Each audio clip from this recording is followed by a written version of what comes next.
এখন যেখান দিয়ে যাচ্ছি এইখানের ভিউ দুর্ধর্ষ, দুর্ধর্ষর থেকেও বেশি কিছু হবে হয়তো। সামনে কিচ্ছু দেখাচ্ছে না, লিটারালি কিচ্ছু না। আপনারা যারা এই গরমের ছুটিতে চাইছেন একটা দিনের বা দুটো দিনের জন্য এসে ঘুরে যেতে চাইছেন, তাদের জন্য কিন্তু আজকের এই ভিডিওটা সব থেকে বেস্ট। তাই একদম ভিডিওটা স্কিপ করবেন না, থাকবেন ভিডিও শেষ পর্যন্ত।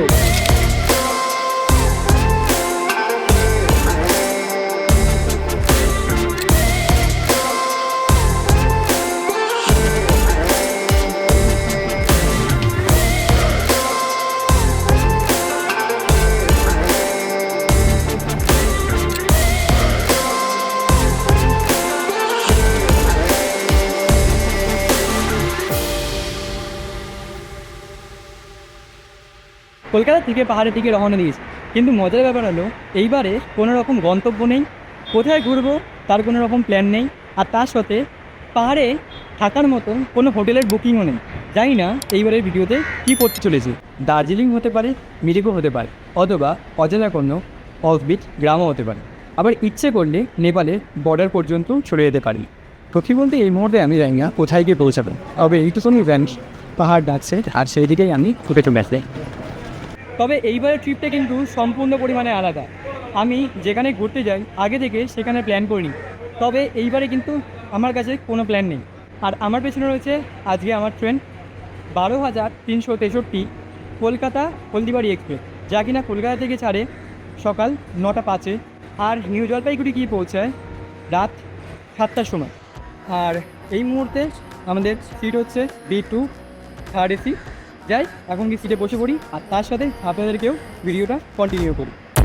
I remember the young blood, but we grew up too fast. Train ছেড়ে দিয়েছে আমাদের কলকাতা স্টেশন থেকে একদম এক্স্যাক্ট টাইমে, অর্থাৎ 9টা বেজে 5 মিনিটেই। আর এখন চলে যাবো আমি আমার সিটে আপনাদের সাথে। আর যা যা ভিউ রয়েছে ট্রেনে থেকে সেগুলোই আমি শুধুমাত্র শেয়ার করবো। আর একেবারে আপনাদের সাথে আবার দেখা করব এনজিপি থেকে, অর্থাৎ এনজিপি থেকে আমরা কোথায় যাচ্ছি বা আমি কোথায় যাচ্ছি সেটা আমি আপনাদেরকে সেখান থেকে দেখ। চলুন তাহলে এবার ভিডিওটা কন্টিনিউ করেন। There were no monsters, still I'm chasing balloons.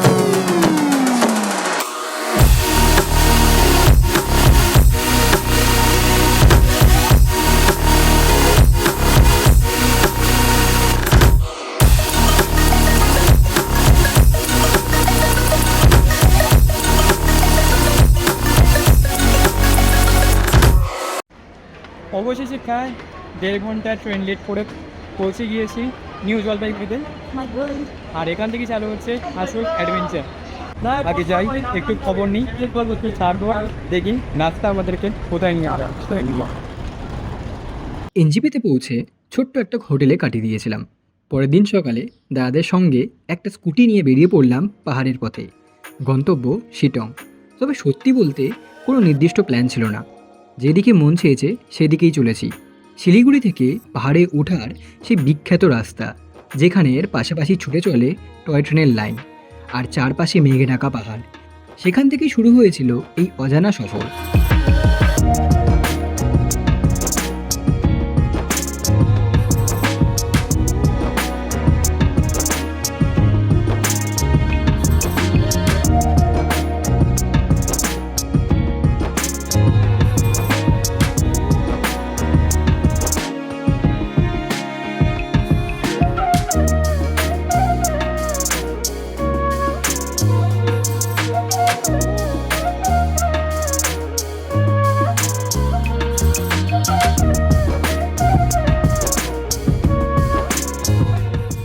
পাহাড়ি রাস্তা ধরে কিছুটা ওঠার পর প্রথমবারের মতন খুলে গেল পুরো ভ্যালির দৃশ্য।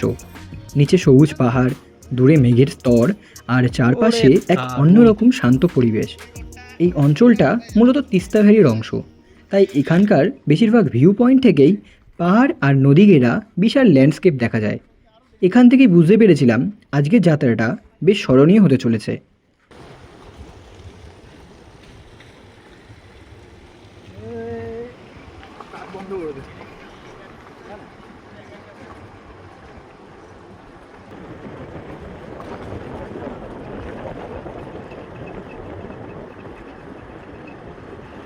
পাহাড় থেকে নামছি আর একটা পাহাড়।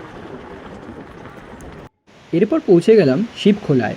পাহাড়, জঙ্গল আর নদীর মিলনে তৈরি এই জায়গাটা প্রকৃতিপ্রেমীদের জন্য একদম পারফেক্ট।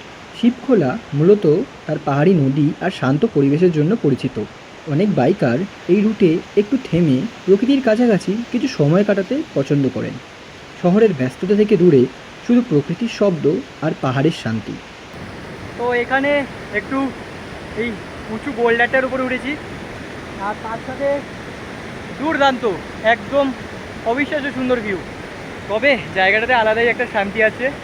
এখানে বসো, সময় কাটাও, এনজয় করো, আর প্রচুর প্রচুর ফটো তুলতে পারবে এখানে আপনারা। দুর্দান্ত সুন্দর জায়গা।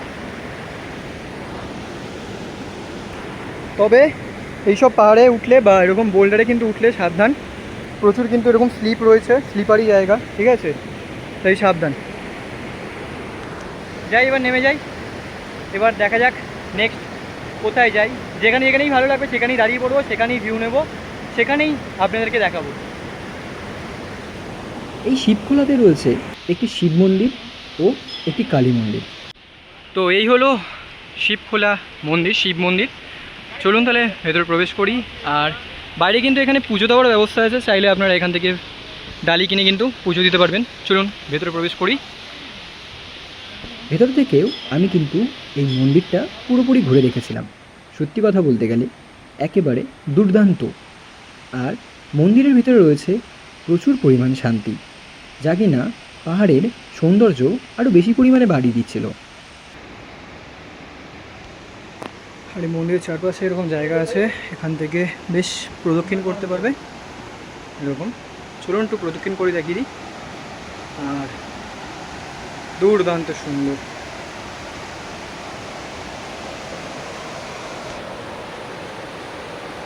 দেখুন কোথা থেকে জলটা আসছে, ওরকম ওই জায়গাটা থেকে, ওখান থেকে এরকম নেমে আসছে। আর এরকম বেশ প্রদক্ষিণ করার জায়গা আছে, এখান থেকে আপনারা মন্দির প্রদক্ষিণ করতে পারবেন। আর তার মধ্যে এরকম পাহাড়ের কোলে স্টানিং ভিউ, দুর্দান্ত।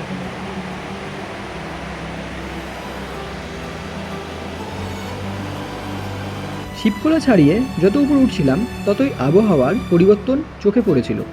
এই রুটের একটা বিশেষত্ব হলো কয়েক মিনিটের মধ্যেই রোদ থেকে মেঘ আর মেঘ থেকে কুয়াশার মধ্যে চলে যাওয়া যায়।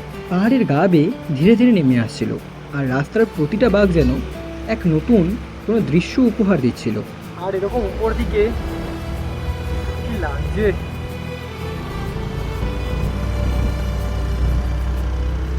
এই মুহূর্তে যেখানে ভিউতে রয়েছি, এই ভিউটা জাস্ট অবিশ্বাস্য সুন্দর, দুর্দান্ত সুন্দর। দেখুন একবার।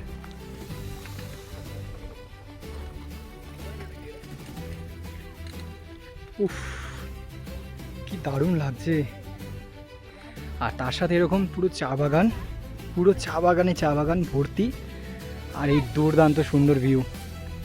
মাল্লুতার ভিউ পয়েন্ট পৌঁছে মনে হলো যেন মেঘের রাজ্যে চলে এসেছি। শিটং যাওয়ার পথে এটি অন্যতম ভিউ পয়েন্ট। এখান থেকে আশেপাশের পাহাড়ি গ্রাম, গভীর ভ্যালি আর পরিষ্কার দিনে দূরের পাহাড়ি রেঞ্জ দেখা যায়। চারপাশে পাহাড় আর মেঘের অপূর্ব মেলবন্ধন। এখান থেকে পুরো ভ্যালির দৃশ্যটা সত্যিই অসাধারণ, যা ক্যামেরায় পুরোপুরি ধরা সম্ভব নয়। এখানের ভিউ তার সাথে পেছনে ভালো ঠান্ডা আছে, এখানে প্রায় 17-18 কাছাকাছি আছে। এরপর পৌঁছালাম শিটং দুর্গা মন্দির এলাকায়। এখন আমরা এসে পৌঁছলাম আর একটা জায়গাতে। এগুলো সবই একদম অফিস জায়গা। আমার পেছনে রয়েছে একটি মন্দিরের দ্বার, সেটা হচ্ছে দুর্গা মন্দির। আর এখান থেকেও একইভাবে কিন্তু দুর্দান্ত সুন্দর একটা ভিউ। এরকম দেখতেই পাচ্ছেন, যেরকম মেঘ আসছে, এসে পাহাড়ের কোলেতে কিন্তু জমায়েত হচ্ছে, আর এখানে ছবি তুলছে সব। আর পুরো এরকম ঢাল একেবারে নিচে নেমে গেছে, ওই নিচে চলে গেছে একদম। আর দেখুন এরকম মেঘটা আসছে না, কি লাগছে, এরকম পুরো মেঘটা আসছে। টেম্পারেচারটা এখানে এত সুন্দর রয়েছে। পাহাড়ের কোলে অবস্থিত এই জায়গা শুধু ধর্মীয় গুরুত্বের জন্য নয়, এর চারপাশে চা বাগান, কমলালেবুর বাগান আর পাহাড়ি দৃশ্যের জন্য বিশেষভাবে পরিচিত। শান্ত পরিবেশ আর প্রকৃতির সৌন্দর্য একসঙ্গে অনুভব করা যায় এখানে। এখানে একটু দাঁড়িয়ে সময় কাটাই, কিছু ছবি তুলি। আর এখন গরমের সময়, তো যখন এই মেঘগুলো এসে এরকম জায়গায় ভ্যালিতে যখন আটকে যায় তখন কিন্তু বেশ এখানে বৃষ্টি নেমে পড়ে। আর বৃষ্টি না পড়েই হয়ে যায় এখানে স্যাঁতস্যাঁতে জায়গা। এখন যেখান দিয়ে যাচ্ছি এইখানের ভিউ দুর্ধর্ষ, দুর্ধর্ষর থেকেও বেশি কিছু হবে হয়তো। এইদিকে হাত রয়েছে, বোঝাই যাচ্ছে না সামনে কি আছে। আর এরকম মেঘ এসে পুরো একদম পাহাড়ে এসে ধাক্কা খাচ্ছে। সামনে কিচ্ছু নেই, সামনে আপনারা কোথায়? আরে চল চল চল, দেখতে পাচ্ছি না দাদা। চল চল চল চল বলছে। সামনে লিটারালি কিছু নেই। চল চল এসব গুরু। চল, দেখাচ্ছে দেখাচ্ছে চল। আরে দেখা যাচ্ছে। তো এখানে একটু দাঁড়ালাম আর এখানে একটু চা ব্রেক নেওয়ার জন্য। আর এখান থেকে একটা দোকান আছে আর আমরা এই পেছনের রাস্তাটা দিয়ে আসলাম। পাহাড়ি রাস্তায় চলতে চলতে একটা ছোট্ট জায়গায় থামলাম চায়ের জন্য। চারপাশ তখন মেঘে ঢাকা, যেন পুরো গ্রামটা সাদা চাদরে মোড়ানো। পাহাড়ি গ্রামগুলোর এমন আবহাওয়া খুবই স্বাভাবিক, বিশেষ করে বর্ষার সময়। গরম এক কাপ চা আর সামনেই মেঘে ভরা পাহাড়, দাঁড়া, এই মুহূর্তগুলোই ভ্রমণকে বিশেষ করে তোলে। এরকম চা নিয়ে তার সাথে এই ভিউ, একদম ওয়েদার দুর্দান্ত। হ্যাঁ, একটু চাটা খাই, একটু চাটা খেতে খেতে একটু ভিউটা এনজয় করতে হবে না। আজকের এই ভিডিওতে আমি তোমাদের সবাইকে দেখাবো যে দার্জিলিং থেকে অফবিট, আর এইরকমই কিছু অফবিট দেখাবো যে সে অফবিট নয় কিন্তু, যেটা অন্য কোনো ভ্লগারদের কাছে বা অন্য কোনো ইউটিউবারের কাছে কিন্তু আপনারা কখনো দেখেননি। এরকম কিছু কিছু জায়গা আজকে ঘুরিয়ে দেখাবো। এরপর শুরু হলো দীর্ঘ কিন্তু দারুণ সুন্দর একটা রাইড লাটপাঞ্চারোর দিকে। এই রুটটা মূলত সিনকোনা বনাঞ্চল আর ঘন সবুজ জঙ্গলের মধ্যে দিয়ে চলে গেছে। রাস্তার দুপাশে ঘন বন, মাঝে মাঝে মেঘ আর নির্জন পাহাড়ি পথ। পুরো যাত্রাটাই ছিল উপভোগ করার মতো।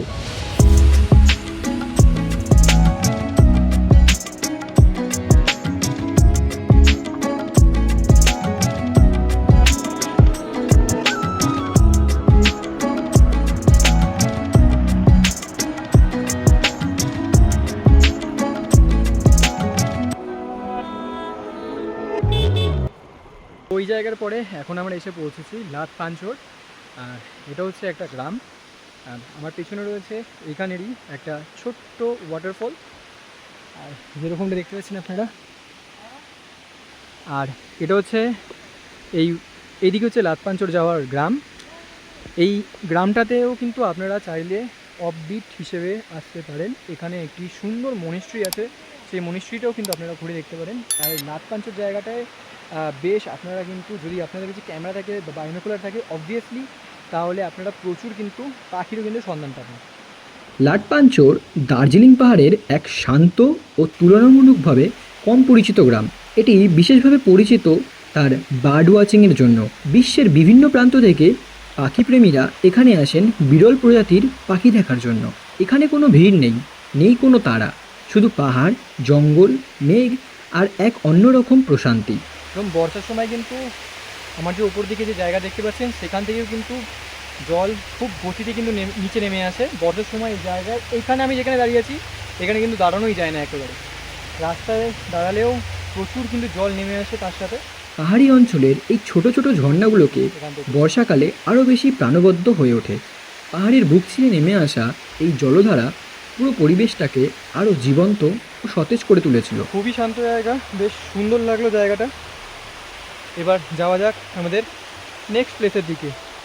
আর এই যে জায়গাগুলো দেখাচ্ছি এগুলো কিন্তু খুবই কিন্তু হিডেন রয়েছে, ঠিক আছে? অনেকেই কিন্তু জানেন ওইসব জায়গার ব্যাপারে।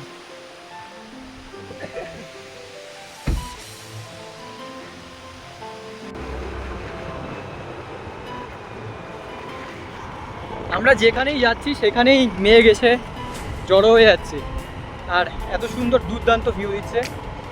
যারা কলকাতায় রয়েছেন এই মুহূর্তে তাদেরকে বলবো একবার হলেও ঘুরে যান এই জায়গাগুলোতে। আমি যেই অফবিট জায়গাগুলোর কথা বললাম আজকে, সেই জায়গাগুলো কিন্তু অবশ্যই একবার হলেও ঘুরে যান। কথা দিচ্ছি খুব ভালো লাগবে। আর দুর্দান্ত সুন্দর ওয়েদার, খুব ঠান্ডাও না খুব গরমও না, তবে যে ঠান্ডাটা আছে এরকম টি শার্ট একদম ইজিলি কাজে চলে আসবে। হ্যাঁ, তবে আমি বলবো একটা জিনিস, সেটা হচ্ছে রেনকোট রাখাটা ভালো হবে। রেনকোট রাখলে, কারণ হঠাৎ করে কখন বৃষ্টি চলে আসতে পারে। আর যারা গাড়িতে করে যাচ্ছেন আর কি, তাদের জন্য শুধুমাত্র বলছি, মানে বাইকে করে বা স্কুটিতে করে যাচ্ছেন, তারা রেনকোটটা কিন্তু অবশ্যই রাখবেন। আমি প্রসূন আর আপনারা রয়েছেন আমার চ্যানেল নোমেডিক প্রসূনে। আমি এরকম ভিডিও প্রায়শই তৈরি করি আর আমার এই চ্যানেলে কিন্তু পোস্ট করে থাকি। যদি আমার এই ভিডিওগুলো ভালো লেগে থাকে তাহলে অবশ্যই ভিডিওটা লাইক করবেন আর চ্যানেলটি সাবস্ক্রাইব করতে একদম ভুলবেন না। আবার দেখাবো অন্য কোনো ভিডিওতে। ততক্ষণের জন্য ঘুরতে থাকুন, ভালো থাকুন, টাটা।